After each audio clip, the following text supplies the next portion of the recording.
Terakhir kita sudah bahas sampai wasiat. Itu sebagaimana kata Ibnu Mas'ud radhiyallahu anhu,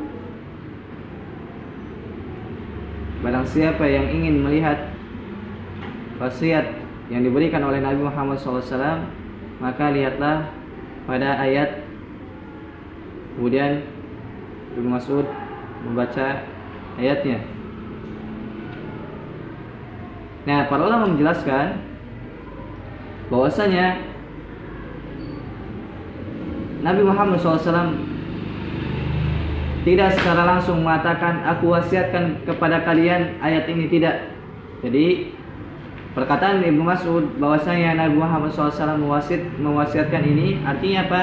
Nabi Muhammad SAW tidak mewasiatkan secara langsung. Tapi apa? Di situ disebutkan, kalau yang bahasa Arabnya di halaman 18. Limadza qala Ibnu Mas'ud radhiyallahu anhu hadhihi al-ayat wasiyatahu sallallahu alaihi wasallam wa huwa lam yusi. Kenapa Ibnu Mas'ud radhiyallahu anhu mengatakan bahwasanya ayat ini adalah wasiat Nabi Muhammad SAW, padahal Nabi SAW tidak mewasiatkannya secara langsung. Yang pertama, li'annahu yara anna hadhihi al-ayati qad shamulat ad-din kullahu wa hiya ayatun 'azimatun.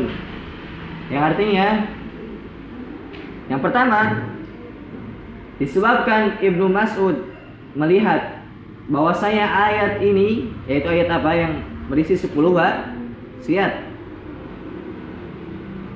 Ayat ini yang mencakup 10 wasiat, kata beliau, qad syamulat ad-dina kullahu, mencakup agama seluruhnya.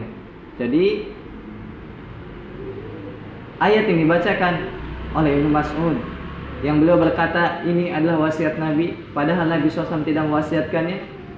Alasannya kenapa ini termasuk dari wasiat Nabi? Karena ini merupakan ayat yang mana agama tercakup di dalamnya, bahkan seluruhnya. Sebagaimana telah kita pelajari kan kemarin. Wahia ayatun azimah, yang mana ayat ini termasuk ayat yang agung. Allah SWT memulai pertama dengan wasiat untuk bertauhid, menjauhi syirik, kemudian berbakti kepada orang tua, kemudian terus sampai akhir, wa anna hadza sirati mustaqima fattabi'uh. Setelah Allah menyebutkan dari wasiat-wasiatnya, dari perintah-perintahnya, kemudian di akhir ayat Allah mengatakan wa anna hadza sirati mustaqima. Allah mengatakan inilah jalanku yang lurus, ikutilah ia, dan janganlah kalian mengikuti jalan-jalan yang lain. Di mana ketika kalian mengikuti jalan-jalan yang lain, niscaya kalian akan tersesat dari jalan Allah Subhanahu wa taala. Seolah-olah ada isyarat apa? Jika seorang ingin meniti jalan yang lurus, hendaknya membaca, memahami, mengamalkan apa yang telah disebutkan sebelumnya. Paham sampai sini? Baik, untuk itu kalian meraja lagi sebelumnya apa wasiat yang Allah SWT berikan kepada kita semua. Kemudian yang kedua alasannya, li'annaha wasiyatullah, dzalikum wassakum bihi wan nabiyyu sallallahu alaihi wasallam muballighun 'anillah. Ini alasan yang kedua. Kenapa Ibnu Mas'ud mengatakan ayat yang beliau bacakan termasuk dari wasiat Nabi sallallahu alaihi wasallam, padahal Nabi sallallahu alaihi wasallam tidak mewasiatkannya? Alasannya apa yang kedua? Kata beliau di sini, dikarenakan li'annaha wasiyatullah, karena apa yang dibaca oleh Ibnu Mas'ud radhiyallahu anhu dari ayat yang mulia itu termasuk dari wasiat Allah Subhanahu wa taala. Yaitu firman-Nya, dzalikum wassakum bih, itu adalah wasiat yang Allah wasiatkan kepada kalian. Kemudian wan Nabi sallallahu alaihi wasallam muballighun 'anillah, dan Nabi Muhammad SAW termasuk muballigh, orang yang menyampaikan dari Allah SWT. Allah mewasiatkan, kemudian Nabi SAW mewasiatkan kepada umatnya. Itu maksudnya. Bisa dipahami? Bisa dipahami? Baik, kita lanjutkan.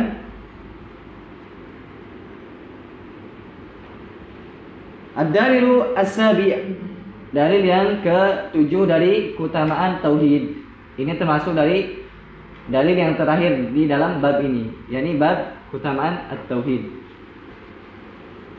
Qala al-muallif rahimahullahu ta'ala wa an Mu'adz bin Jabal radhiyallahu anhu qala kuntu radifan nabiy sallallahu alaihi wasallam ala himarin faqala li ya Mu'adz atadri ma haqqullahi 'ala al-ibad wa ma haqqul ibadi 'ala Allah qultu Allahu wa rasuluhu a'lam. Dari sahabat Mu'adz bin Jabal radhiyallahu anhu. Sahabat Mu'adz ini termasuk dari kibaru as-sahabat, termasuk pembesar para sahabat. Bahkan beliau termasuk dari a'rafun nasi bil halal wal haram, termasuk manusia yang paling tahu tentang halal dan haram. Mu'adz bin Jabal radhiyallahu anhu. Qala, beliau berkata, kuntu radifan Nabi sallallahu alaihi wasallam. Aku dibonceng oleh Nabi Muhammad sallallahu alaihi wasallam ala himar, di atas keledai. Faqala li, kemudian Nabi SAW bersabda kepadaku, ya Mu'adz, atadri ma haqqullahi 'alal ibad? Wahai Mu'adz, tahukah engkau apa hak Allah atas hambanya? Artinya apa? Kewajiban hamba yang wajib diberikan kepada Allah. Wa ma haqqul ibadi 'ala Allah, dan tahukah engkau apa hak hamba kepada Allah? Jadi yang pertama apa? Kewajiban Allah Subhanahu wa taala yang Allah berikan kepada hambanya. Kemudian yang kedua, kewajiban hamba yang Allah berikan kepada, kewajiban hamba yang hamba berikan kepada Allah Subhanahu wa taala. Nanti kita bahas insyaallah bahwasanya kewajiban yang Allah bebankan kepada dirinya itu bukan kewajiban apa? Kewajiban yang dibebankan oleh hamba. Anak ulangi, misalkan Allah Subhanahu wa taala mewajibkan kepada hamba, ini masuk akal kan? Kenapa? Karena Allah Rabb kita, Allah pencipta kita, pemberi rezeki kita. Ketika Allah mewajibkan kepada kita, ya tentu ini hak-hak Allah Subhanahu wa taala. Adapun misalkan kewajiban yang Allah yang berikan kepada kita, bukan artinya kita mewajibkan Allah Subhanahu wa taala. Akan tapi Allah apa? Allah mewajibkan dirinya untuk berbuat demikian kepada hambanya. Bisa dipahami? Bisa dipahami? Nah, kalau misalkan kewajiban yang Allah berikan kepada kita, emang Allah tentukan untuk kita. Adapun kewajiban yang apa yang Anda ulangi, adapun kewajiban Allah atas hambanya itu bukan kewajiban yang kita wajibkan kepada Allah, akan tapi Allah mewajibkan dirinya sendiri. Paham? Paham tidak? Baik, kita lanjutkan. Nanti insya Allah ada pembahasan. Qultu Allahu wa rasuluhu a'lam. Aku berkata, kata Mu'adz, Allah dan Rasulnya lebih mengetahui. Qala, Nabi SAW bersabda, haqqullahi 'alal ibad an ya'buduhu wa la yusyriku bihi syai'a wa la yusyriku bihi syai'a. Hak Allah atas hamba, artinya kewajiban hamba, an ya'buduhu wa la yusyriku bihi syai'a. Hendaknya mereka itu para hamba Allah Subhanahu wa taala hanya menyembah kepada Allah dan tidak berbuat syirik, tidak menyekutukan Allah dengan sesuatu apapun. Ini hak Allah atas hamba. Kalau ada kata haqqullah ilal ibad, artinya apa? Kewajiban hamba kepada Allah. Kemudian wa haqqul ibadi Allah, dan kewajiban Allah kepada hamba. Paham di sini maksudnya? Kewajiban di sini apa? Allah yang mewajibkan dirinya sendiri. Paham? Bukan hamba yang mewajibkan kepada Allah. Bisa dipahami? Baik. Apa itu kewajiban Allah atas hambanya?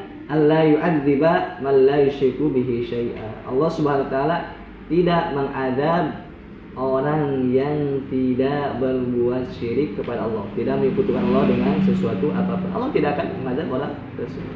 Kemudian, qultu, aku berkata, kata Mu'adz bin Jabal radhiyallahu anhu, ya Rasulullah, afala ubashshirun nas? Qala la ubashshirhum fayattakilu. Akhrajahu fi sahihain. Yang artinya, wahai Rasulullah, tidaklah aku beri kabar gembira kepada manusia dengan hadis ini. Jadi ketika Mu'adz mendengar keutamaan tauhid yang begitu agung, Yang mana ketika seorang mewujudkannya, Allah tidak akan mengadab dia. Kata Mu'adz bin Jabalin, ya Rasulullah, bolehkah aku kabarkan kepada manusia? Aku berikan kabar gembira kepada mereka berupa hadis yang mulia ini. Kata Nabi SAW, la tubashirhum fayattakilu. Jangan engkau beri mereka kabar tentang hadis ini sehingga mereka bersandar pada hadis ini, kemudian mereka apa? Lalai dalam beramal, kemudian apa? Hanya bersandar, kemudian tidak bersungguh-sungguh, tidak bersegera dan seterusnya. Bisa dipahami? Baik. Kita baca dari syarih dan syarah. At-tadri, di situ ada kata at-tadri, artinya apa? As-su'alu litashwiq, yaitu pertanyaan untuk apa? Membuat rindu, membuat ingin tahu. Beda misalkan orang yang langsung dikasih tahu, misalkan kau seperti ini atau ini hukumnya seperti ini. Beda dengan orang yang at-tadri, apakah kau tahu ini misalkan. Beda. Kenapa? Karena ketika orang di muqaddimah dengan ucapan seperti ini akan ada penasaran, kemudian rindu ingin tahu jawabannya.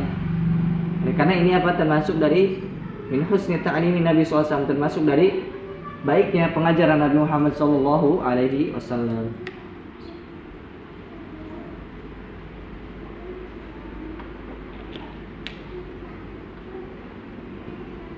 Waliyakuna ashadda huduran liqalbihi. Ini juga apa? Termasuk dari sebab yang dapat menghadirkan hati. Jadi pertanyaan ini termasuk apa? Sebab yang dapat menghadirkan hati. Yang pertama dia rindu, penasaran, ingin tahu, kemudian hatinya semakin hadir. Wa hadza min husni ta'lim. Ini termasuk dari pembelajaran yang bagus. Dengan misalkan kalian ngajar atau apa, misalkan tanya dulu, apakah engkau tahu ini? Apakah engkau tahu ini? Padahal apa? Memang orang yang kita tanya tidak tahu. Supaya apa? Supaya mereka penasaran, supaya hadir hati mereka hadir dan seterusnya. Kemudian hakul ibadi Allah. Ini kata beliau, al-ibadu lam yujabu syai'an. Maksud dari kewajiban Allah atas hambanya, yaitu hamba tidak mewajibkan sesuatu apapun kepada Allah Subhanahu wa taala. Bal aujabahu Allahu ala nafsihi fadlan minhu. Bahkan Allah mewajibkan dirinya sendiri sebagai bentuk karunia keutamaan dari Allah Subhanahu wa taala kepada hambanya. Bisa pahami kan ini yang tadi? Bisa pahami? Baik. Ubashiru. Terikat ada kata ubashiru. Afala ubashirun nas? Apa makna ubashiru? Kata beliau, al-bisyaratu hiya al-ikhbaru bima yasurru. Al-bisyarah yaitu kabar yang membuat seorang senang. Jadi al-bisyarah adalah kabar yang membuat orang yang mendengarnya itu senang. Wa qad tusta'malu fil ikhbari bima yadurru. Dan terkadang kata bisyarah juga berupa kabar yang membahayakan, yang mencelakakan. Jadi pada asalnya apa? Pada asalnya bisyarah itu untuk hal-hal yang menggembirakan. Akan tapi ada di sana al-bisyarah itu apa? Untuk hal-hal yang menyedihkan, yang membahayakan dan seterusnya. Contohnya misalkan firman Allah SWT, "Fabashshirhum bi'adzabin alim." Fabashshirhum, ada kata bisyarah. Berilah mereka basyir, kabar gembira. Apa itu? Bi'adzabin alim. Kira-kira ini yang pertama apa yang kedua? Yasurru atau yadurru? Yadurru. Bisa dipahami? Bisa dipahami tidak? Tayyib. La tubashshirhum, ay la tukhbirhum. Tadi sudah dibahas makna la tubashshirhum, artinya la tukhbirhum, jangan kau berikan kabar kepada mereka. Wa fil hadits fadilatut tauhid. Dalam hadis ini tercakup keutamaan tauhid. Wa annahu mani'un min adzabillah. Tauhid itu termasuk pencegah dari azab Allah Subhanahu wa taala. Jadi tauhid itu termasuk dari pencegah dari azab Allah Subhanahu wa taala.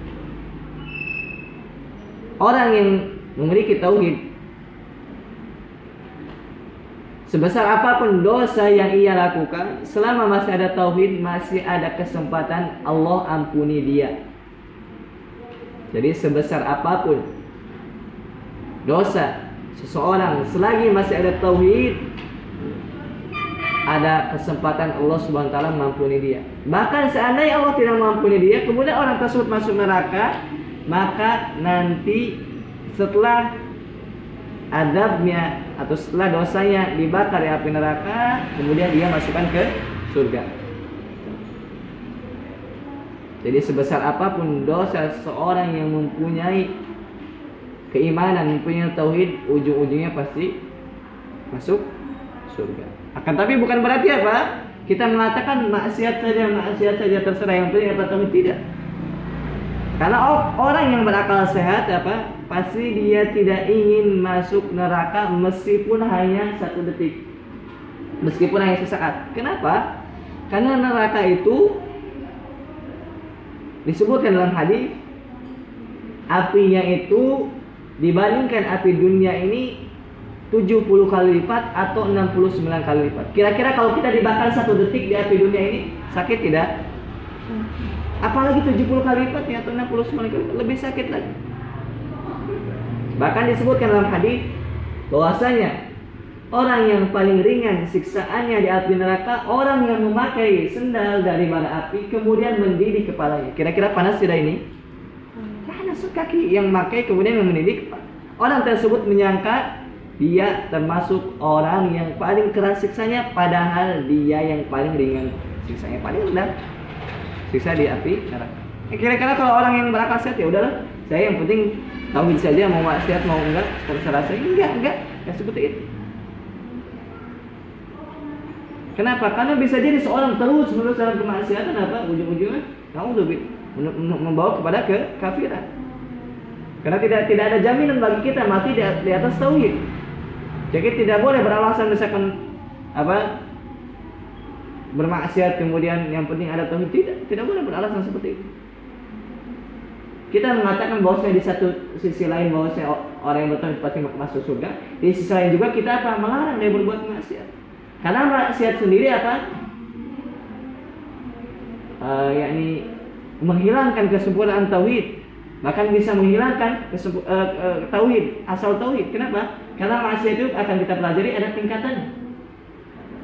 Ada maksiat yang dosa kecil, kemudian dosa besar, kemudian syirik kecil, kemudian syirik besar. Nah ini dari mulai dosa kecil bisa membawa kepada dosa besar. Dosa besar bisa membawa ke syirik kecil, syirik kecil bisa membawa ke syirik besar.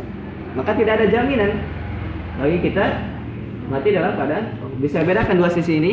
Di sisi lain kita mengatakan bahwasanya ya ahli tauhid apa masih ujung-ujungnya surga. Tetapi di sisi lain juga apa kita melarang berbuat maksiat, taat kepada Allah Subhanahu wa taala. Karena orang-orang yang berakal sehat apa? Pasti dia ingin langsung masuk surga, jauh dari neraka. Orang yang berakal sehat tidak ingin masuk neraka meskipun hanya saat saja. Kemudian wa fihi anna Allah la yu'adzibu man la yusyriku bihi syai'a wa anna al-ma'asi takunu maghfuratan bi tahqiqit tauhid.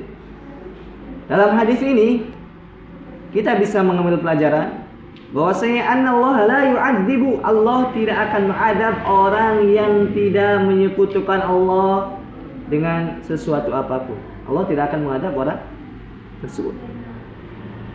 Dan kita jangan merasa aman. Saya sudah belajar tauhid, saya sudah mondok, saya sudah ini, sudah. Jangan merasa aman.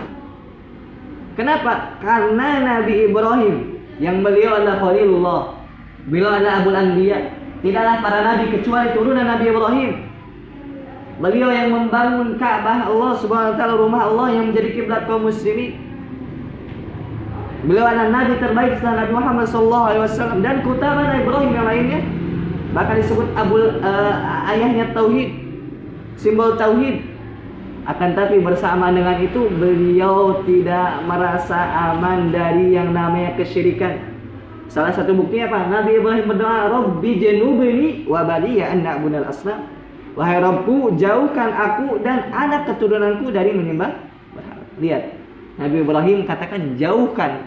Ini apa doa lebih dalam.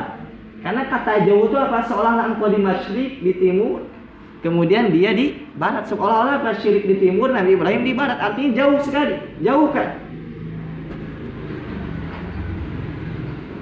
Bisa dipahami?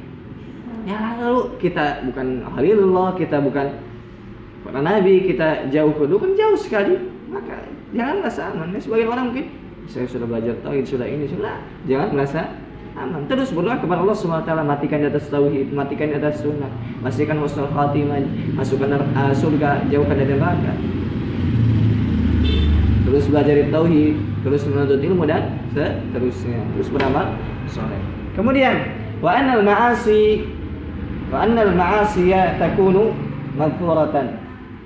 Tahqiq tauhid. Bahwasanya kemaksiatan itu dapat diampuni dengan mewujudkan tauhid. Jadi yang namanya kemaksiatan itu bisa dihapuskan dengan mewujudkan tauhid. Kita telah pernah singgung orang yang dosanya itu disebutkan di hadis itu apa? 99 sijilat, artinya apa? 99 buku catatan amal. Satu sijilat saja apa? Satu buku catatan amal apa saja itu sejauh mata memandang. Belum lagi 98 saja. Tetapi orang ini ketika ditimba 99 dengan satu bitoko, satu lembar kecil yang dimana berisi lembar tersebut la ilaha illallah, maka la ilaha illallah ini lebih berat. Ini salah satu dari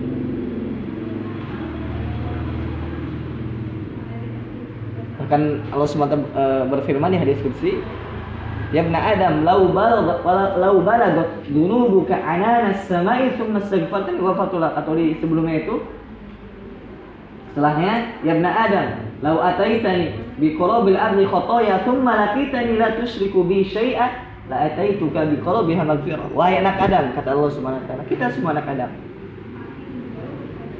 seandainya kalian mendatangiku, yakni ketika kita meninggal dunia, membawa dosa sepenuh bumi, kemudian tidak menyekutukan aku dengan suatu apapun, aku akan datang kepada engkau dengan ampunan seluas sepenuh bumi juga. Ana ulangi, kata Allah Subhanahu wa taala, wahai anak Adam, jika kalian datang kepada aku, artinya meninggal dunia, kemudian membawa dosa sepenuh bumi, kemudian tidak menyekutukan aku dengan suatu apapun, maka aku akan datang kepada kalian dengan sepenuh bumi ampunan. Bisa pahami? Ini keutamaan tauhid. Kemudian wala sallallahu alaihi wasallam an ikhbarihim. Nabi SAW melarang untuk mengabari manusia tentang hadis ini. Supaya apa? Li alla ya'tamidu ala hadhil busyra. Ini alasannya. Supaya manusia tidak bersandar kepada kabar gembira ini saja. Karena bisa jadi orang ketika mendengar kabar gembira berupa ini, apa mereka enak bermaksiat dan seterusnya. Bisa jadi seperti itu. Jadi butuh pemahaman dalam hadis ini. Karena yang namanya apa? Yang namanya manhaj atau metode Ahlussunnah wal Jamaah apa? Menggabungkan antara hadis-hadis berupa kabar gembira dengan hadis-hadis berupa ancaman. Apakah ada ancaman terkait orang yang berlaku maksiat? Ada tidak ancamannya? Ada. Digabungkan. Bagaimana ini bisa digabungkan seperti itu? Jadi di satu lain kita berharap, di sisi lain kita juga harus takut. Kemudian li'alla ya'tamidu 'ala hadhil busyra duna tahqiqi muqtadaha. Jangan sampai manusia itu apa? Bersandar kepada kabar gembira yang ada dalam hadis ini tanpa mewujudkan konsekuensinya. Jadi mereka hanya bersandar kepada kabar gembira sedangkan tidak mewujudkan konsekuensi. Misalkan kalau orang salah paham apa? Misalkan hanya mengatakan la ilaha illallah kemudian bersandar pada hadis ini, salah. Mesti apa? La ilaha illallah itu diwujudkan dengan apa? Dengan pengetahuan, dengan ilmu, dengan kejujuran, dengan ketundukan, dengan amal dan seterusnya. Bisa dipahami? Baik. Lianna tahqiqat tauhid yastalzimu ijtinabal ma'asi. Ini penting. Garis bawahi. Dikarenakan salah satu bentuk perwujudan tauhid yaitu yastalzimu ijtinabal ma'asi. Orang yang benar tauhidnya dia mesti menjauhi maksiat. Ini poinnya.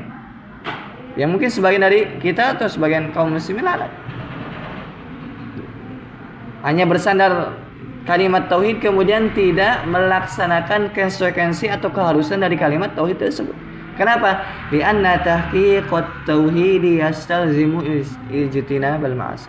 Orang yang tauhidnya benar apa? Mesti dia menjauhi maksiat.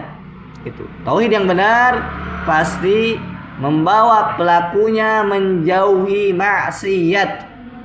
Kenapa? Li'annal ma'asiya shadiratun 'anil hawa.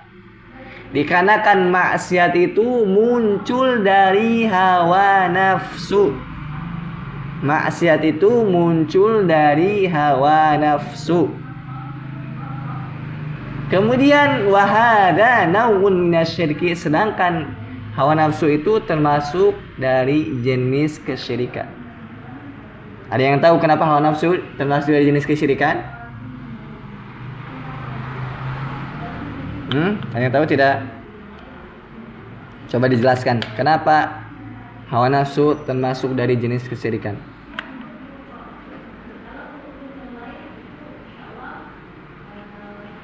Ada menjelaskan.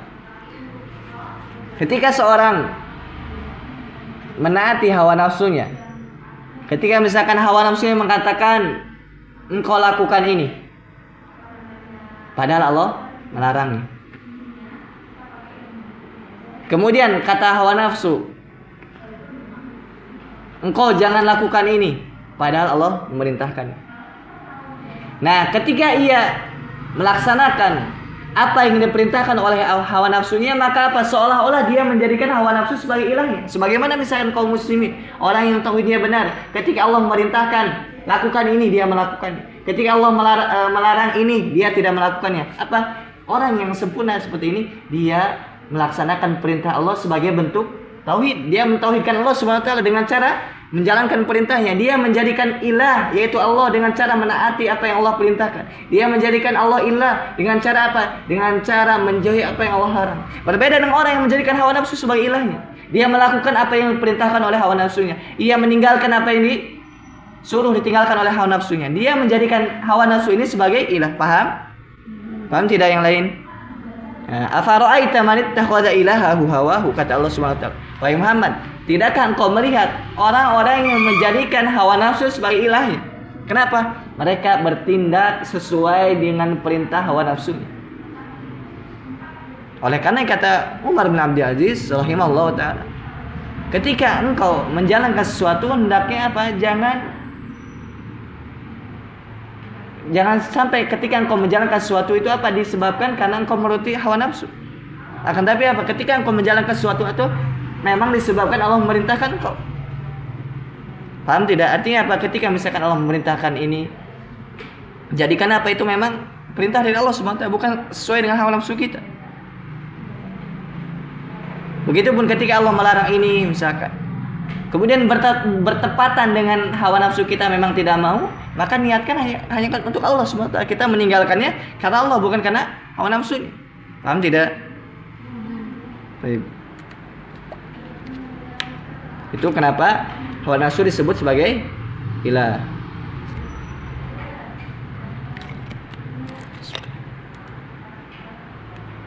Ada pertanyaan?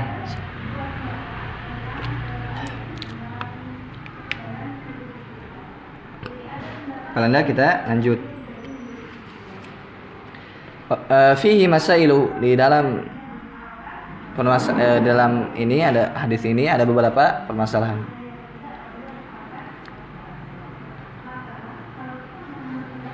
Hadhihi al-masailu laysat min kitabit tauhid. Permasalahan ini bukan termasuk dari kitab tauhid.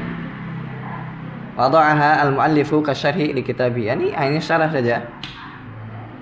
Tapi kita langsung baca bawah. Al-ula, ada masail permasalahan. Yang pertama, jadi fihi masailu apa? Ada permasalahan pada bab ini. Jadi bukan hanya hadis yang terakhir, akan tapi hadis-hadis sebelumnya. Bab apa? Fadlu at-tauhid, babu fadli tauhid. Yang pertama, al-hikmatu fi khalqil jinni wal ins. Dalam bab ini kita bisa mengambil hikmah pelajaran, yaitu tujuan penciptaan jin dan manusia. Yaitu apa? Beribadah kepada Allah Subhanahu wa ta'ala. Ma khalaqul jinna wal insa illa liya'budun. Yaitu tauhid. Lianna yatamatta'u bil ma'akili wal manakihi la an yatamatta'u bil ma'akili wal manakih. Kita hidup di dunia, Allah ciptakan kita tidak hanya untuk bersenang-senang saja. Yatamatta'u artinya bersenang-senang. Bersenang-senang apa? Dengan ma'akil, dengan makanan, wal manakih, dengan nikah. Tidak, bukan hanya sekedar itu. Tidaklah yang ada di langit dan yang ada di bumi kecuali itu merupakan sarana kita mewujudkan tauhid. Jadi tujuan inti Allah mengadakan kita dan apa-apa yang ada di muka bumi ini untuk apa? Untuk kita bertauhid. Allah menciptakan sayuran, buah-buahan untuk apa? Untuk kita makan, kemudian kita wujudkan dalam bertauhid. Kita makan misalkan untuk mewujudkan tauhid, kita makan untuk ibadah supaya ibadah tersebut mewujudkan tauhid, dan seterusnya. Kita pun misalkan menikah untuk mewujudkan tauhid. Untuk apa? Misalkan nanti nikah punya anak kita didik untuk bertauhid terus. Tidak, Allah menciptakan segala sesuatu intinya pasti lari ke tauhid. Adapun yang lainnya hanya sarana dari dunia ini. Maka jangan sampai misalkan kita tertipu dengan dunia ini. Jadikan dunia ini sebagai sarana mewujudkan peribadatan kita kepada Allah Subhanahu wa ta'ala. Bukan justru apa? Dengan dunia ini kita lalai dari Allah Subhanahu wa ta'ala. Kemudian aslaniyatu, yang kedua, annal ibadah tahiyat tauhid. Bahwasanya ibadah, inti dari ibadah yang sesungguhnya yaitu at-tauhid. Jadi ibadah yang sesungguhnya adalah at-tauhid. Tidak ada ibadah kecuali harus ada di tauhid di dalamnya. Tidak ada ibadah kecuali harus ada tauhid di dalamnya. Bahkan misalkan zahirnya nampaknya seperti ibadah, akan tapi jika tidak ada tauhid maka lenyap amalannya. Contoh misalkan orang sholat, orang ruku, orang sujud, orang naik haji, akan tapi tidak ada tauhid pada diri dia, maka akan lenyap amalan sholatnya, amalan puasanya, amal haji. Pertanyaannya, apakah mungkin orang yang sholat itu tidak ada tauhidnya? Mungkin tidak. Mungkin tidak. Mungkin tidak. Mungkin saja. Yaitu dengan cara apa? Dia sholat, kemudian di sisi lain apa? Dia beribadah kepada selain Allah SWT. Dia meminta kepada selain Allah SWT. Dia menjadikan orang-orang soleh sebagai perantara, dan seterusnya. Ini menafikan tauhid. Jadi kalau ditanya misalkan orang sholat, bisa saja. Misalkan orang yang haji, misalkan, bisa nggak tauhidnya hilang? Bisa. Orang musyrikin haji, orang musyrikin ibadah, orang musyrikin apa? Menyembelih. Akan tapi apa? Di sisi lain tauhid mereka hilang. Kenapa? Karena peribadatan mereka sudah dicampur dengan bid'ah yang membawa kepada kesyirikan. Karena haji itu ada di zaman Quraisy pun ada haji. Tapi hajinya apa? Sudah tercampuri dengan bid'ah, bahkan bid'ah yang membawa kepada kesyirikan.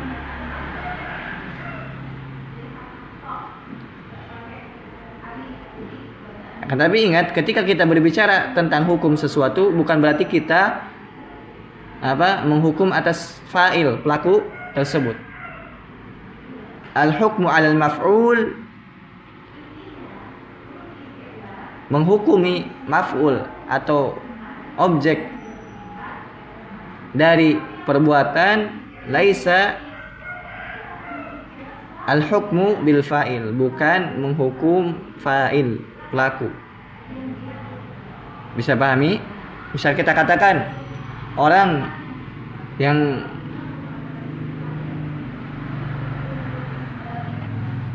beribadah kepada selain Allah, atau orang yang berdoa kepada selain Allah Subhanahu wa ta'ala, kita katakan apa? Syirik, musyrik. Akan tapi bukan berarti ketika orang misalkan di sana yakni berdoa menyeru misalkan kepada selain Allah Subhanahu wa ta'ala, kita langsung katakan apa? Musyrik. Tidak. Akan tapi harus ditanya dulu, jelaskan dulu, apakah engkau sudah paham atau belum? Apakah sudah ada yang mengajari engkau atau belum? Apakah ada syubhatnya atau tidak, dan seterusnya. Paham tidak? Nah, Kemudian kita lanjutkan. Annal ibadatu hiya tauhid li'anna al-khusumata fihi. Kenapa? Dikarenakan permusuhan antara Nabi SAW dan Quraisy itu apa? Tentang tauhid ini. Jadi permusuhan Nabi SAW dengan kaumnya adalah tentang tauhid ini. Ai bainan Nabi SAW wa Quraisy, ya permusuhan antara Nabi SAW dan Quraisy. Fa kullu ibadatin la tubna 'ala tauhid fa hiya batilatun. Setiap ibadah yang tidak dibangun yang tidak dibangun atas tauhid, maka ibadahnya batil, salah, tertolak. Kenapa? Tauhid itu ibarat apa? Ibarat pondasi. Yang mana ketika seorang ingin membangun amalannya mesti ada pondasinya. Kalau yang sekedar membangun kemudian tidak ada pondasi, hancur ya. Sebagaimana bangunan ini tanpa ada pondasi langsung didirikan, hancur, roboh. Ini juga menunjukkan apa? Faedah untuk kita. Semakin kuat tauhid kita, semakin kuat akidah kita, mestinya apa? Pohon amal semakin tinggi, bangunan amal semakin tinggi. Kalau misalkan ibadah kita biasa saja, atau akhlak kita biasa saja, dan muamalah kita biasa saja, maka ini menunjukkan apa? Ada yang kurang pada tauhid kita, akidah kita, meskipun kita mempelajarinya misalkan. Kenapa? Karena yang menjadi patokan itu apa? Al-ibratu bil amal. Yang menjadi patokan itu amal, bukan hanya sekedar ilmu. Karena ilmu yang benar adalah ilmu yang membuahkan amal. Begitu pun dari akidah, akidah yang benar membuahkan amal. Allah musta'an. Kemudian as-salisatu anna man lam ya'ti bihi lam ya'budillah. Fa fihi ma'na qoulihi wala antum 'abiduna ma'bud. Bahwasanya orang yang tidak membawa tauhid pada dirinya, lam ya'budillah, dia tidak beribadah kepada Allah Subhanahu wa taala. Orang yang di dalam dirinya tidak ada tauhid, maka pada hakikatnya dia tidak beribadah kepada Allah Subhanahu wa taala. Meskipun dia melakukan ibadah yang lain, salat, zakat, puasa, haji, berbakti kepada orang tua, menjalin tali silaturahim dan seterusnya, itu tidak dianggap ibadah, bahkan ibadahnya batilah ketika tidak ada tauhid pada diri dia.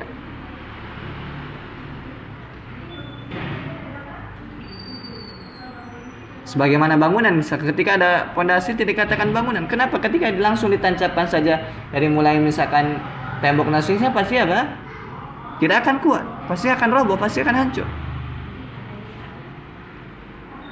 Kemudian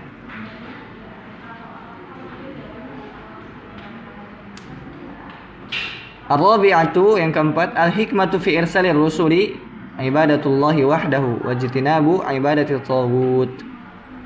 Hikmah diutusnya para rasul adalah untuk menyuruh manusia beribadah hanya kepada Allah semata. Wa jitinabu ibadatit taghut, dan para rasul itu apa? Menyuruh manusia untuk menjauhi taghut. Taghut apa? At-taghut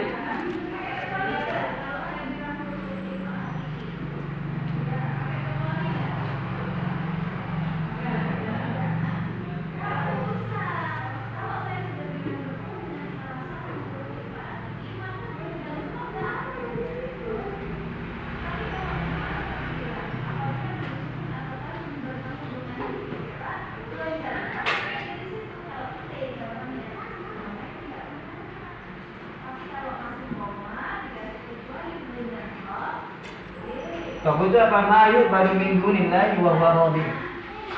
Taghut itu adalah apa-apa yang disembah selain Allah, kemudian katakan wa huwa radhi, dan dia ridho.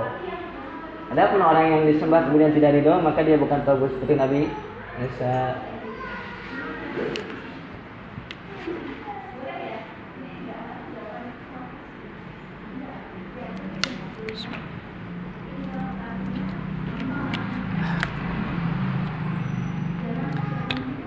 Al-khamisatu, yang kelima,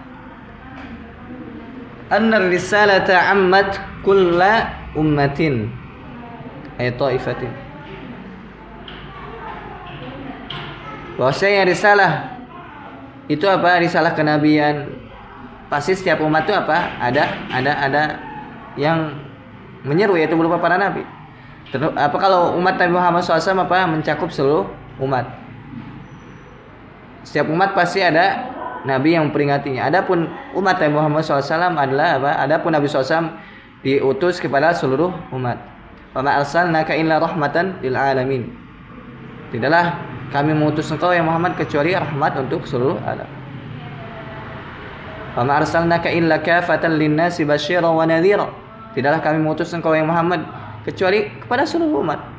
Basyiran wa nadhira, sebagai pemberi kabar gembira dan pemberi kabar peringatan.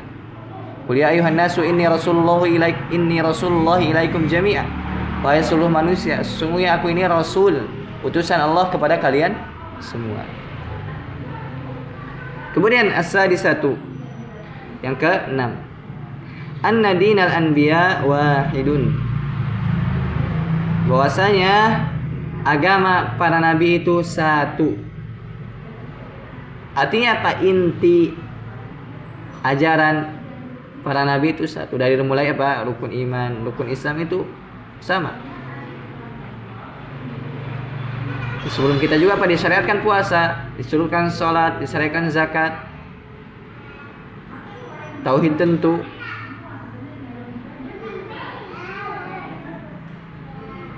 Kenapa? Karena ini termasuk dari pokok agama. Begitupun rukun iman, seluruh umat.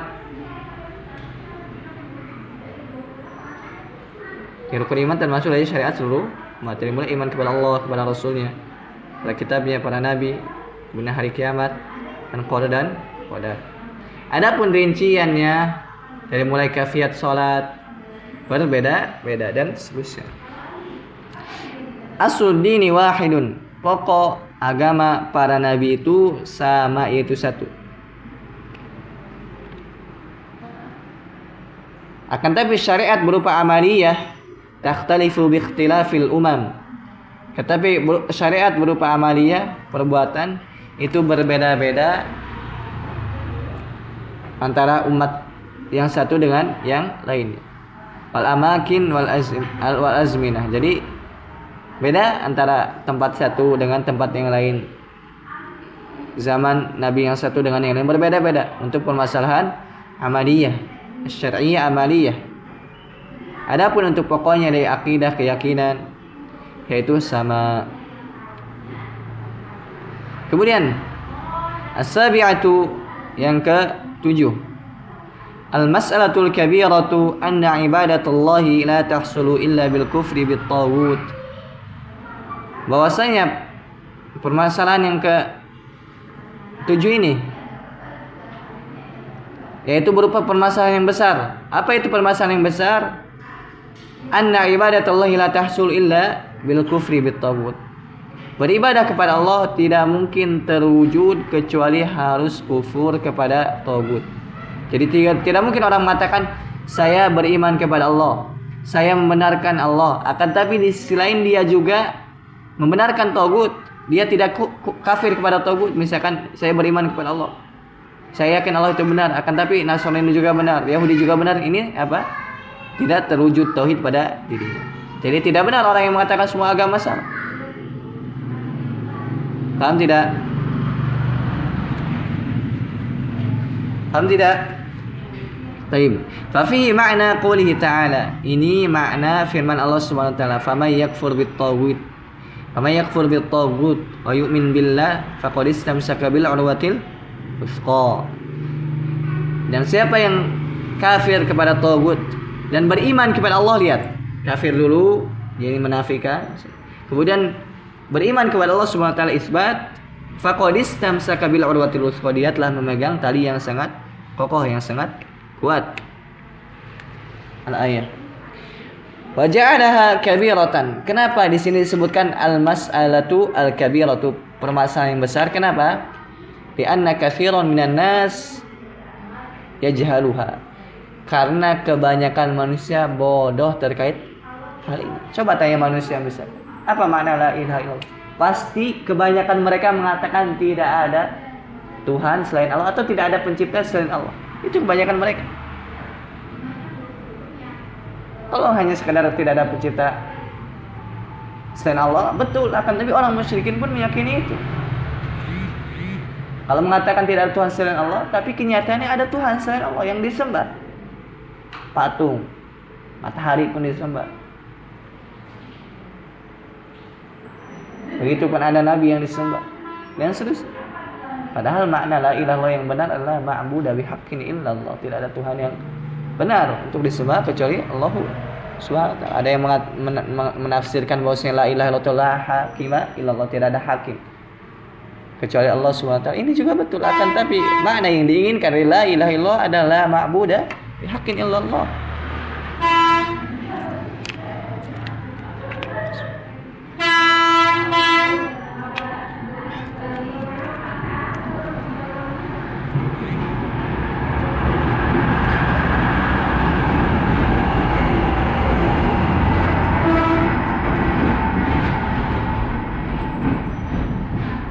Wala yajuzu itlaqu syirki wal kufri awil kufri aw la'ani ala man fa'ala syai'an min dzalika.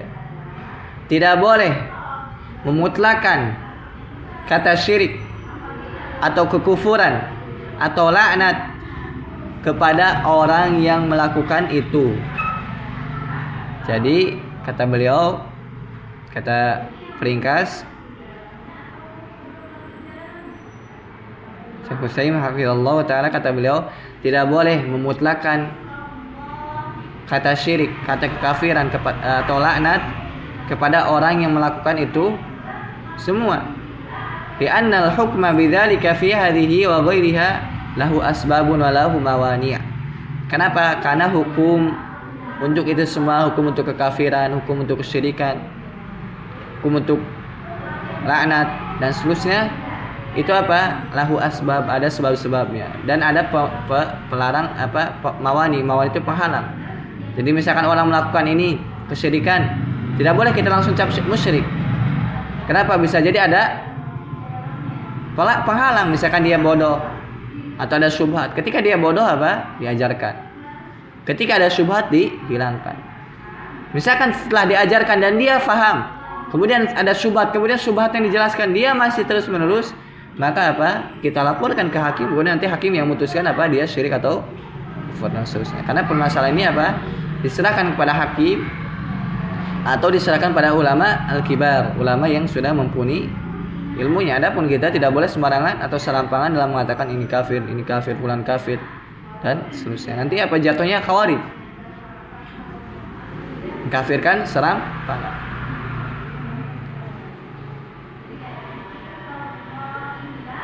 Paham tidak?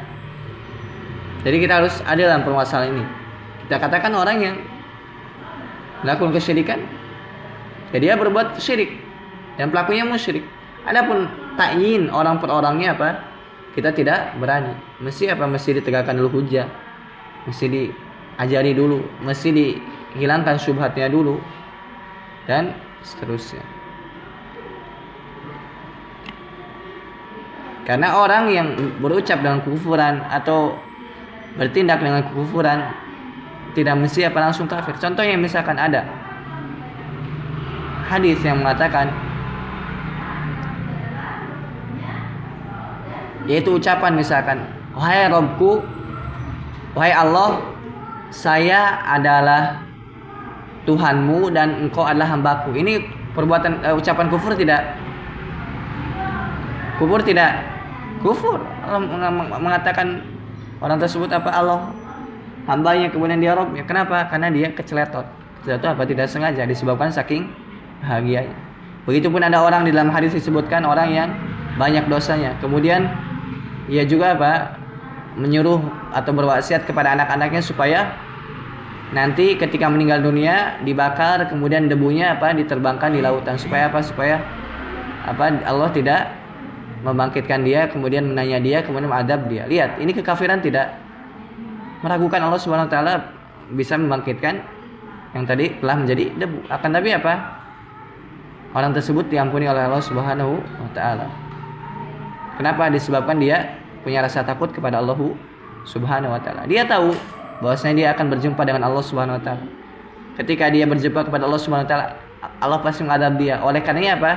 Dia menyuruh anaknya supaya apa? Supaya menjadikan ia debu ketika meninggal dunia, kemudian di debu tersebut dilemparkan di tengah lautan supaya apa? Supaya tertiup oleh anginan. Dia berpikir apa? Allah tidak mampu mengumpulkan itu semua. Paham tidak? Dalam usulnya dia tetap beriman kepada Allah SWT. Dalam usulnya apa? Dia meyakini ketika ia berjumpa dengan Allah, pasti apa? Allah mengadab dia disebabkan banyak dosa. Akan tapi di sisi lain apa? Dia kurang menguasai atau kurang berilmu. Akidahnya terkait bahwasanya Allah mampu mengumpulkan segala sesuatu yang tadinya apa? Sudah dibakar menjadi debu dan seterusnya. Paham tidak? Akan tapi ujung-ujungnya Allah mengampuni orang tersebut. Padahal ini kekafiran jelas. Paham tidak? Nah, jadi dalam permasalahan ini apa? Harus hati-hati dan harus adil. Tidak ekstrim kanan, tidak juga ekstrim kiri. Ekstrim kanan artinya serampangan. Orang yang langsung ketika melakukan kesyirikan langsung musyrik, langsung ditain, langsung ditunjuk hidung. Tidak.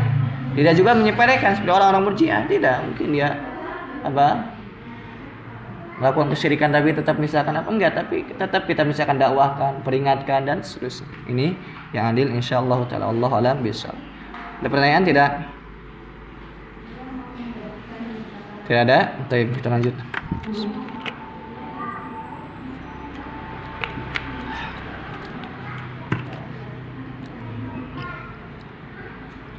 As-saminatu anna at-taghuta 'amun fi kulli ma 'ubida min dunillah.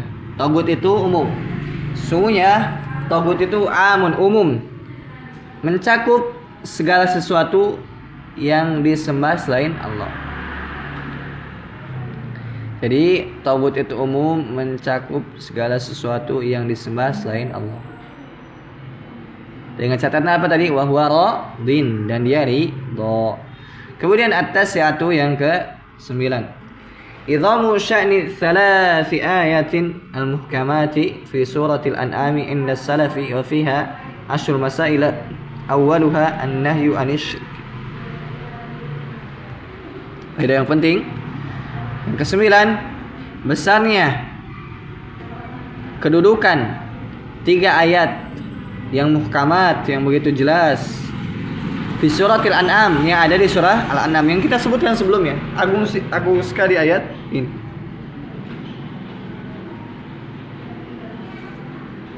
Inda salaf, di sisi kaum as-salaf as-salih.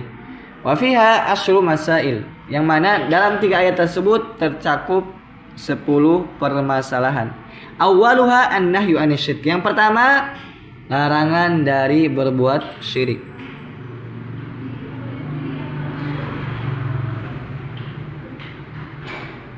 Kemudian al-asyiratu yang ke-10, al-ayatul muhkamatu fi suratil Isra wa fiha 18 mas'alatah badaha Allahu biqaulihi la taj'al ma'allahi ilahan akhar fataq'uda madhmuman makhdhula. Yang artinya ayat yang muhkamat, yang jelas maknanya, kandungannya di surah Al-Isra, surah Al-Isra, yang mana di ayat tersebut terdapat 18 permasalahan. Thamani asyarata, 18 permasalahan. Thamani asyarata mas'alatan. Badaha Allahu biqaulihi, Allah memulainya dengan firman-Nya. Permasalahan yang pertama, la taj'al ma'allahi ilahan akhar. Jangan engkau menjadikan bersama Allah itu ada ilah yang lain. Artinya jangan berbuat syirik. Ketika engkau berbuat syirik, fataq'uda madhmuman makhdhula, engkau akan hina lagi rendah. Ketika engkau berbuat syirik, hina, rendah. Jadi kebalikannya, ketika engkau ingin tinggi, ingin mulia, hendaknya bertauhid. Semakin bagus tauhidnya, maka semakin tinggi pula kedudukan. Yang tauhid itu bertingkat-tingkat. Ada tauhid yang naqis, tauhid yang kamil. Semakin kamil, semakin sempurna apa? Semakin tinggi kedudukannya. Oleh karenanya manusia yang paling tinggi kedudukannya siapa? Nabi SAW, para nabi. Kenapa? Karena mereka orang yang paling paham tentang tauhid, orang yang paling terdepan dalam mewujudkan tauhid. Sebaliknya orang yang paling hina adalah orang yang berbuat syirik kepada Allah Subhanahu wa taala. Itu Allah SWT dalam surat Al-Isra dalam ayat yang dibacakan di sini yaitu memulai dengan larangan berbuat syirik. Kemudian wa khatamaha, begitu pun Allah SWT menutup dengan firman-Nya wala taj'al ma'allahi ilahan akhar, dengan larangan berbuat syirik lagi. Jadi 18 permasalahan dari awal larangan berbuat syirik, kemudian ditutup dengan larangan berbuat syirik. Ini apa? Merupakan besarnya perkara syirik ini. Mesti kita perhatian. Oleh karena yang insyaallah yang Allah mudahkan. Kitab tauhid ini apa? Yang ditulis oleh Syekh Muhammad bin Wahab berbicara tentang tauhid secara rinci. Pertama disebutkan keutamaan tauhid. Kemudian terus nanti setelahnya dibahas tentang apa? Penyempurna tauhid, kemudian nanti pembatal tauhid dan seterusnya. Karena apa? Kalau misalkan nanti kita belum ada kesempatan untuk menghatamkan kitab ini secara sama-sama, maka kita berusaha nanti membaca sendiri. Kalau misalkan tidak ada yang mengajarkan, kalau ada yang mengajarkan alhamdulillah. Kalau tidak, paling tidak apa? Baca sendiri. Terjemahannya udah ada di situ. Nanti tinggal dibaca. Ini masalah penting. Kemudian Allah SWT menutup dengan firman-Nya wala taj'al ma'allahi ilahan akhar fatulqa fi jahannam maluman madhura. Janganlah engkau menjadikan bersamaan Allah itu ada ilah yang lain sehingga engkau dilemparkan ke dalam api neraka dalam keadaan hina, rendah.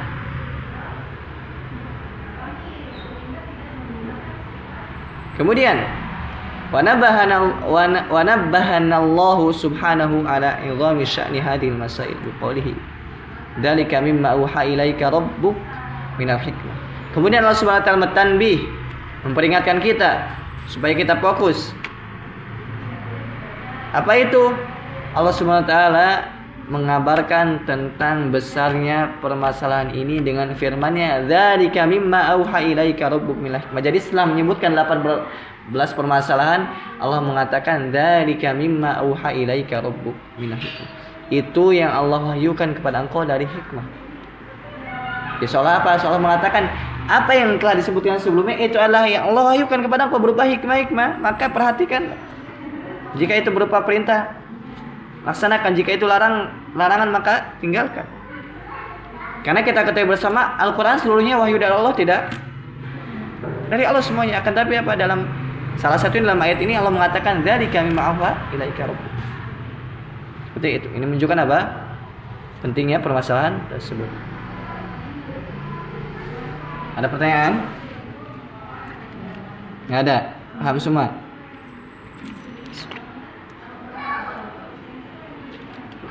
Betul, selesai, ada beres semua belum? Hah? Nggak dilanjut? Kalau qaidah arba'ah paling nggak qaidah arba'ah itu sedikit.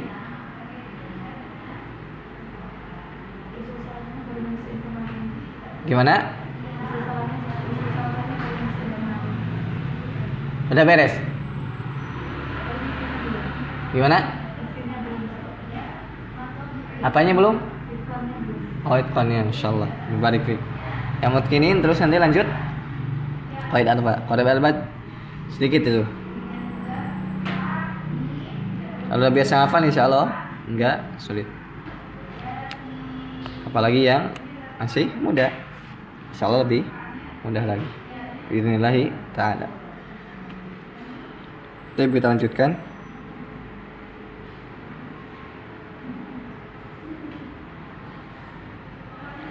Karena metode belajar itu seperti itu. Pertama hafal, dan insya Allah bisa ngapal. Kalaupun misalkan tidak bisa ngapal, misalkan nanti ada orang misalkan konsultasi belum bisa ngapal, maka dibaca, diulang-ulang. Kalau kita insya Allah atau kalian bisa insya Allah. Kalaupun nggak bisa apa, diulang-ulang sehingga apa, makna kandungan itu tertancap di dalam hati. Setelah itu setelah hafal apa, cari guru yang mensyarah permasalahan tersebut. Misalkan yang paling inti itu apa? Masalah akidah, usul salasah, kemudian qawaid arba, kemudian kitabut tauhid, kemudian masalah hadis misalkan arba'in nawawi dihafalkan, kemudian dipahami maknanya dan seterusnya.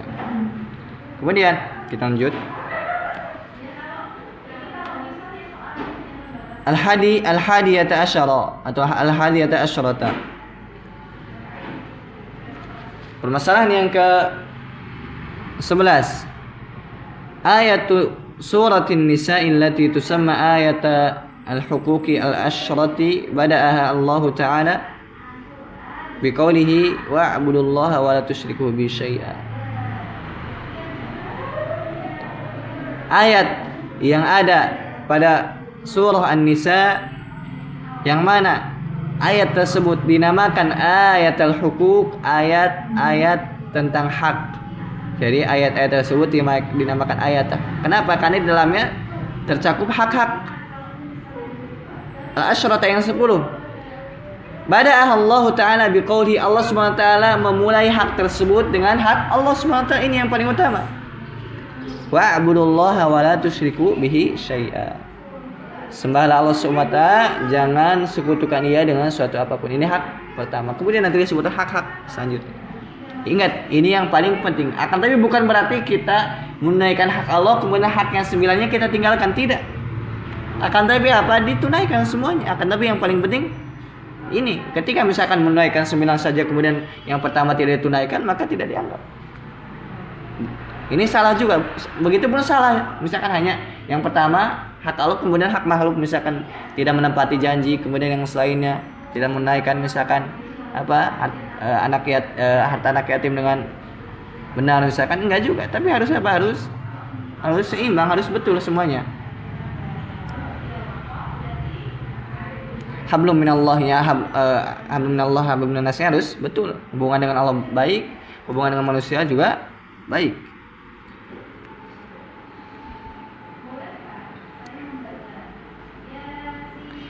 Fa'ahaqul huquqi haqqullahi ta'ala.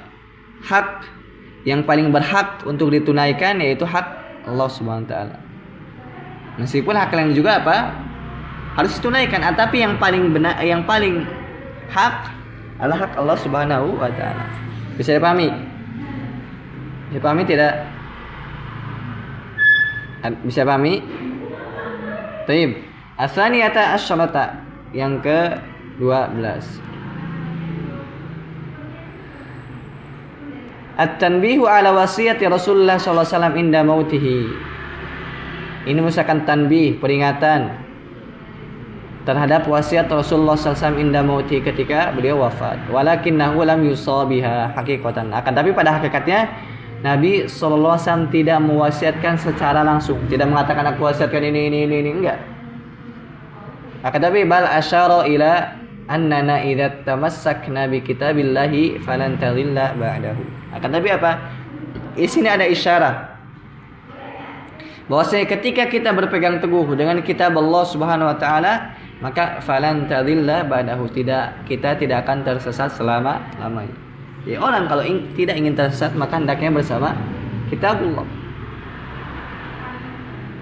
Dan seorang tidak mungkin bisa berpegang teguh dengan kitab Allah kecuali harus berpegang teguh dengan sunnah Nabi SAW.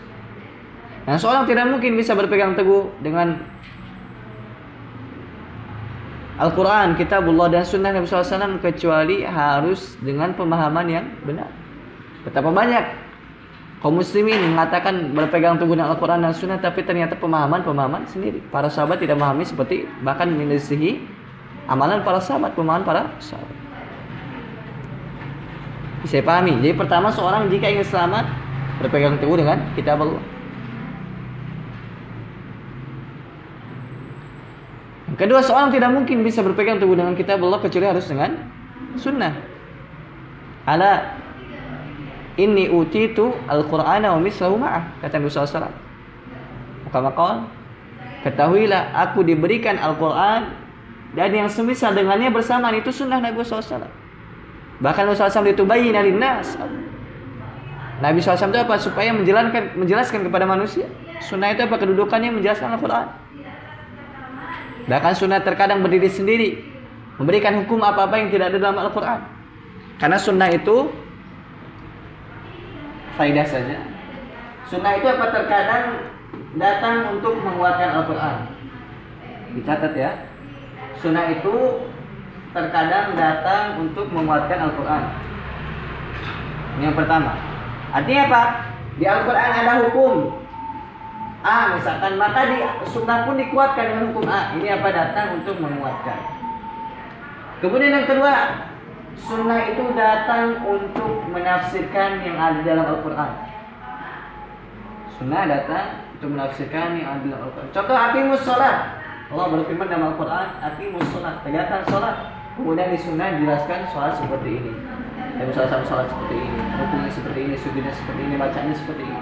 Sallu kama ra'aitumuni usolli, kata Nabi Muhammad SAW. Sholatlah kalian sebagaimana kalian lihat aku sholat. Paham sampai sini? Ini yang kedua. Kemudian yang ketiga, terkadang sunnah itu apa? Datang membawa yang baru yang tidak ada di dalam Al-Quran. Boleh tidak ini? Boleh. Karena sunnah pun wahyu. Wa ma yantiqu anil hawa in huwa illa wahyu. Nabi SAW tidak berbicara dengan hawa nafsunya, akan tapi wahyu yang diwahyukan kepada beliau alaihi salatu wassalam. Ini faedah, sedikit faedah.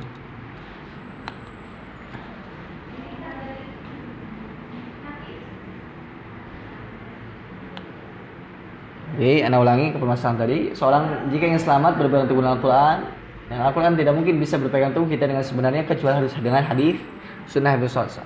Karena Nabi SAW bersabda, "Taraktu fiikum amrayn, ma in tamassaktum bihima lan tadillu, kitab Allah wa sunnata nabihi." Aku tinggalkan kepada kalian dua perkara, yang mana jika kalian berpegang teguh dengan dua perkara tersebut, kalian tidak akan tersesat selama-lamanya, yaitu kitab Allah dan sunnah Nabi Muhammad SAW. Nah, dan kita tidak mungkin bisa berpegang teguh dengan Al-Quran dan sunnah kecuali harus dengan pemahaman para sahabat. Oleh karena Nabi SAW bersabda ketika mengabarkan akan ada perselisihan yang banyak di antara kaum muslimin, Nabi SAW bersabda apa? Wa alaikum bisunnati, hendaknya kalian berpegang teguh dengan sunnahku. Kemudian tidak cukup di sini. Seandainya Nabi SAW cukup di sini sudah hak betul. Akan tapi Nabi SAW melanjutkan wa sunnata wa alaikum bisunnati wa sunnatil khulafa'ir rasyidin. Dan hendaknya kalian juga berpegang teguh dengan khulafa ar-rasyidin. Siapa khulafa ar-rasyidin? Ada beberapa penafsiran para ulama, di antaranya Abu Bakar, Umar, Utsman, Ali, dan begitu pun ada ulama yang menafsirkan apa? Para sahabat seluruhnya. Dan tidak ada pertentangan dalam hal ini. Ketika ditafsirkan Abu Bakar, Umar, Utsman, Ali, begitu pun masuk di dalam para sahabat. Kenapa? Mereka Abu Bakar, Umar, Utsman, Ali itu apa? Termasuk dari pembesar para sahabat. Jadi ada isyarat apa? Jika kalian ingin berpegang teguh dengan sunnahku, tidak akan sempurna kecuali apa? Harus berpegang teguh dengan para sahabat. Betapa banyak orang yang membawakan Al-Quran, membawakan hadis, akan tapi ia gelincirkan, ia pahami sesuai dengan hawa nafsunya, maka dia tersesat. Tidaklah Khawarij itu apa? Mereka rajin ibadah, membaca Al-Quran, akan tapi apa? Mereka menyelisihi para sahabat. Bahkan Nabi SAW bersabda tentang Khawarij itu apa? Para sahabat iri melihat sholat Khawarij. Artinya apa? Kalian menganggap remeh sholat kalian dibanding sholat Khawarij. Kalian menganggap remeh puasa kalian dibanding puasa orang Khawarij. Akan tapi apa? Mereka yang merukuna minad din kama yang meruku, mereka itu melesat dari agama sebagaimana melesatnya apa? Yang itu busur dari apa namanya itu? Bukan busur apa? Anak panah dari busurnya. Yaqra'una al-Qur'an, mereka itu membaca Al-Qur'an tapi apa? Tidak melewati apa? Tenggorokannya. Artinya apa? Tadi faedah dari poin ke-12 ini, kita tidak mungkin bisa selamat dunia dan akhirat kecuali harus berpegang teguh Al-Qur'an dan sunnah serta pemahaman para sahabat Nabi Muhammad SAW.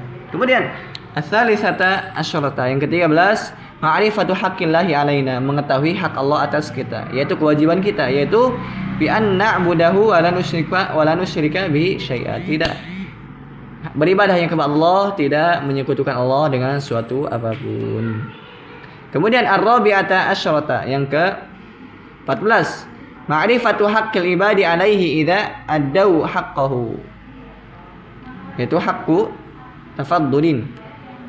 Yaitu kita bisa mengambil pelajaran apa?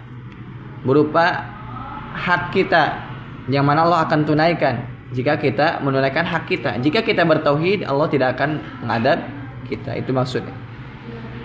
Al-khamisata asyarata, yang ke-15, anna hadhihi al-mas'alata la ya'rifuha aktsaru sahabati. Permasalahan ini tidak diketahui kebanyakan para sahabat. Kenapa? Karena Mu'adz bin Jabal tidak menyampaikannya. Kenapa? Dilarang oleh Nabi SAW. La tubasyirhum, jangan kau berikan kabar gembira. Lantas bagaimana hadis ini muncul? Yaitu disampaikan ketika Mu'adz sakit mau meninggal dunia. Paham? Jadi kenapa alasannya? Takut menyembunyikan ilmu. Jadi ketika meninggal dunia, Mu'adz baru menyampaikan hadis ini. Paham tidak? Kenapa? Kalau tidak disampaikan juga ya tidak akan sampai kepada kita. Begitupun Nabi SAW menyampaikannya ya tentu disyariatkan. Kalau tidak disyariatkan tentu Nabi SAW tidak akan menyampaikan kepada Mu'adz bin Jabal. Taib, selanjutnya as-sadisatu asyarata, yang ke-16. Jawazu kitmanil ilmi lil maslahati. Boleh menyembunyikan ilmu untuk maslahat. Hadhihi laisa lil itlaqiha. Tidak boleh secara mutlak. Artinya apa? Boleh terkadang seorang menyembunyikan ilmu ada maslahat. Misalkan disembunyikan ilmu atau disimpan dulu kepada thalib yang belum mumpuni misalkan. Atau misalkan kita ditanya masyarakat misalkan yang memang di situ belum cocok untuk disampaikan, bukan disembunyikan tapi ada tahapannya gitu. Gitu. Allah alam bisawab. Kemudian as-sabi'atu asyarata, yang ke-17, istihbabu bisyaratil muslim bima yasurruhu. Disunahkan untuk memberikan kabar gembira kepada seorang muslim. Hadhihi min ahsanil fawaid. Ini termasuk dari faedah yang paling penting. Jadi kalau misalkan kita ada kabar gembira, sampaikan kepada saudara kita. Misalkan yang membuat senang, sampaikan. Kebalikannya apa? Jangan membuat saudara kita sedih dengan kabar-kabar yang kita sampaikan. Misalkan kalau membuat sedih, jangan dulu disampaikan. Kemudian ats-tsaminata asyarata, yang ke-18, al-khaufu minal itkari ala saati rahmatillah. Jangan sampai kita itu harusnya takut dari hanya bersandar kepada rahmat Allah Subhanahu wa taala, bersandar kepada rahmat Allah kemudian berbuat maksiat, ini salah. Wa inna rahmati laqaribun minal muhsinin. Sesungguhnya rahmat Allah itu, rahmatku itu dekat kepada orang yang berbuat baik. Artinya apa? Rahmat Allah jauh kepada orang yang berbuat buruk. Jadi orang yang ingin mendapatkan rahmat Allah hendaknya berbuat baik. Begitupun kadzalikal qunut. Qunut itu berputus asa. Begitupun kita tidak boleh berputus asa. Merasa aman tidak boleh, merasa putus asa tidak boleh. Jadi gimana tengah-tengah? Kita ada rasa harap, kita juga ada rasa takut kepada Allah Subhanahu wa taala. Kata Ibnu Qayyim rahimahullah taala, seorang hamba itu bagaikan burung. Kepalanya mahabbah, cinta, kemudian sayapnya itu roja dan khauf. Dia berjalan menuju Allah Subhanahu wa taala. Tanpa kepala mati tidak mungkin. Tanpa sayap satu tidak akan bisa menuju Allah Subhanahu wa taala, tidak akan sampai. Artinya tiga ini, mahabbah, kemudian rasa khauf, takut, kemudian roja, rasa harap, mesti ada pada seorang hamba yang berjalan menuju Allah Subhanahu wa taala. Ini disebut rukun ibadah. Rukun ibadah itu 3. Syarat ibadah 2, rukun ibadah 3. Syarat ibadah ikhlas, mutaba'ah, rukun ibadah mahabbah, khauf, raja. Kemudian at-tasi'atu asyarata, yang ke-19, qaulul mas'ul amma la ya'lam Allahu wa rasul alam. Begitupun faedah orang yang ditanya kemudian tidak tahu, maka hendaknya katakan Allah wa rasul alam. Ini ketika Nabi SAW hidup dan permasalahan yang memang Nabi SAW tahu. Adapun perkara misalkan gaib yang tidak tahu Nabi SAW, misalkan masalah kiamat, tidak boleh mengatakan Allah wa rasul alam, tidak boleh. Kenapa? Masalah kiamat Nabi SAW tidak mengetahuinya. Paham tidak? Begitupun ketika Nabi SAW meninggal dunia, tidak boleh dikatakan Allah wa rasul alam. Kenapa? Karena sudah meninggal dunia. Jadi boleh katakan Allahu bisa pahami? Agak cepat soalnya mau habis. Atau sudah habis? Kalian baca aja nanti ya PR ini dari 20 sampai 24. Baca aja, ada terjemahannya. Hada wallahu alam bisawab. Sallallahu nabiyana Muhammadin wa akhiru da'wana alhamdulillahi alamin.